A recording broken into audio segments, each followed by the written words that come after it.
ഇവളിത് ഒരുങ്ങിക്കെട്ടി പാതിരാത്രിക്ക് ഇത് എങ്ങോട്ടാണെന്നല്ലേ? വാ പറയാം. ന്യൂനൂസിന് തണുപ്പടിച്ച് വല്ല അസുഖം വന്ന് ഇനി അതിന്റെ പേരിൽ സ്കൂളിൽ പോക്ക് മുടങ്ങണ്ടല്ലോ എന്ന് കരുതിയാണ് ഞാൻ ഈ ക്യാപ്പ് വെച്ചു കൊടുത്തത്. പക്ഷെ ആൾക്കത് ഇഷ്ടമല്ല. അങ്ങനെ ഞങ്ങൾ വീട്ടിൽ നിന്ന് ഇറങ്ങി ഒരു തട്ടുകടയിലേക്ക് പോയിട്ടോ. പുറത്തു പോകുകയാണെന്നറിഞ്ഞാൽ വീട്ടിൽ ഫുഡ് ഉണ്ടാക്കി വെച്ചിട്ടുണ്ടെങ്കിലും പുറത്തു പോയി വയറ് നിറച്ചില്ലെങ്കിൽ എനിക്ക് എന്തോ മനപ്രയാസാന്നേ. ഒരു പ്രത്യേക തരം ജീവിതം. നിങ്ങൾക്ക് ഈ പ്രശ്നമുണ്ടോ? ഇനി പോയത് എങ്ങോട്ടാണെന്നല്ലേ? ഫിലിം കാണാൻ. പകല് കാണാൻ പോകാന്ന് കരുതിയ ടിക്കറ്റ് കിട്ടണ്ടേ? അങ്ങനെ നോക്കിയിരുന്ന് ടിക്കറ്റ് കിട്ടിയതോ രാത്രി 10:15 ഷോയ്ക്ക്. അങ്ങനെ രണ്ടും കൽപ്പിച്ച് അത് തന്നെ ബുക്ക് ചെയ്തു പോയി.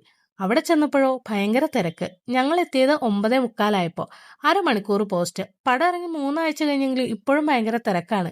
കുറെ നേരം പോസ്റ്റ് ആയപ്പോൾ അവിടെയുള്ള ഓരോന്നും കണ്ട് ഞാൻ വട്ടവും നീളവും നടക്കാൻ തുടങ്ങി. ഇനി കാണാൻ പോയ ഫിലിം ഏതാണെന്നല്ലേ? ഇത് തന്നെ ലോക. കാത്തിരിപ്പിനുള്ളിൽ 10:15 തുടങ്ങേണ്ട ഷോ അവർ വിദഗ്ധമായിട്ട് 10:45 ആവാറായപ്പോഴാട്ടോ തുടങ്ങിയത്.